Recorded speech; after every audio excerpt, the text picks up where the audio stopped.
The fluorescent lights in the ER were blinding. The smell of antiseptic burned my nose. And my daughter, my only child, was behind those double doors, fighting for her life. I was covered in her blood. My hands wouldn't stop shaking. My phone buzzed. One last message from my mother before she blocked me. It's not our problem anymore. You made your choices. Choices? That's what she called it. Raising my daughter alone, working 3 jobs, refusing to crawl back after they threw me out. They wanted me broken, dependent, obedient. But what they didn't know was I'd already buried that version of me. That night, I realized I had no one, not a single hand to hold.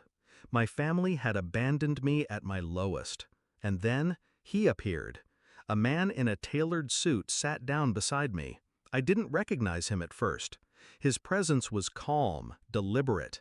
He studied me, not with pity, but with recognition, like he saw something familiar in my pain. He leaned closer and said one sentence that cracked something open in me. Family isn't blood, it's loyalty. Backstory. It wasn't always like this. There was a time when I believed my mother loved me, when she'd stroke my hair and whisper that she'd always protect me. But love, I learned, had conditions in our house. When I got pregnant at 19, she turned her back. My stepfather sneered. My siblings laughed. They called me ruined. They said the baby would be my punishment. Still, I built a life.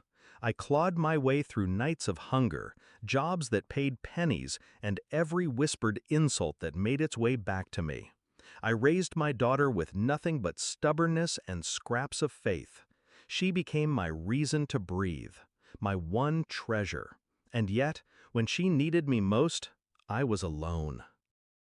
Discovery of betrayal. When I called my mother from the ambulance, her voice was ice.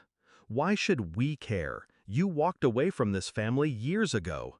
Don't call again. That was it. No hesitation, no sympathy, just dismissal.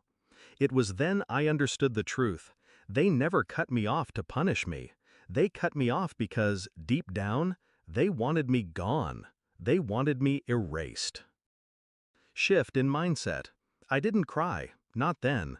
Instead, I sat in that waiting room, staring at the clock, my pulse sinking with every tick. And I made a decision. If family was no longer blood, then blood meant nothing. If they could abandon me so easily, then I would return the favor, with precision. Not by yelling, not by begging, by building, quietly, patiently, ruthlessly. Execution of the plan. The billionaire beside me wasn't a stranger for long. His name was Daniel. He'd lost his wife years ago in a similar ER waiting room. He knew the sting of abandonment, the venom of betrayal. And he gave me something more valuable than money: guidance. He showed me how to shift my life, how to turn pain into leverage. He opened doors that had been bolted shut my whole life. I went back to school at night, built my business in the shadows. Every dollar I earned, I invested. Every insult my family once spat at me became fuel. While they stayed in their crumbling house, clinging to borrowed money and empty pride, I was building an empire. Years passed. I didn't rush. Revenge is sweeter when it's savored slowly.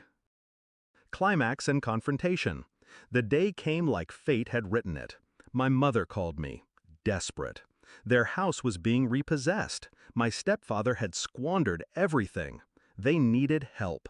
For the first time in years, they wanted me. Just a small loan, my mother begged. We're family. That word again, family. It almost made me laugh. I agreed to meet them. Neutral ground, a coffee shop downtown. I arrived in a car they couldn't dream of affording, in clothes that whispered success. The look on their faces was priceless.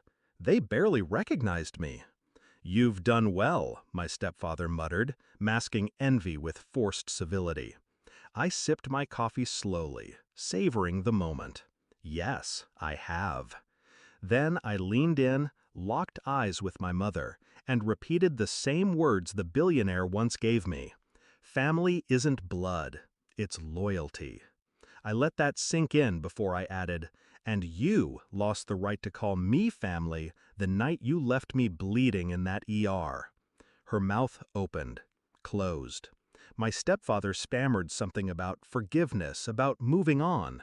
I stood, dropped $100 bill on the table. Not for them, but for the coffee. You wanted me erased, I said calmly. Consider it done. As far as I'm concerned, you don't exist. And I walked out. Resolution. I never looked back. They lost the house weeks later. The family fractured, turning on each other like wolves fighting over scraps. Me? I built a new life. My daughter survived that night in the ER. She grew stronger, sharper, my mirror in every way. The billionaire who once sat beside me became my mentor, my ally, my chosen family. And I kept the lesson burned into my bones.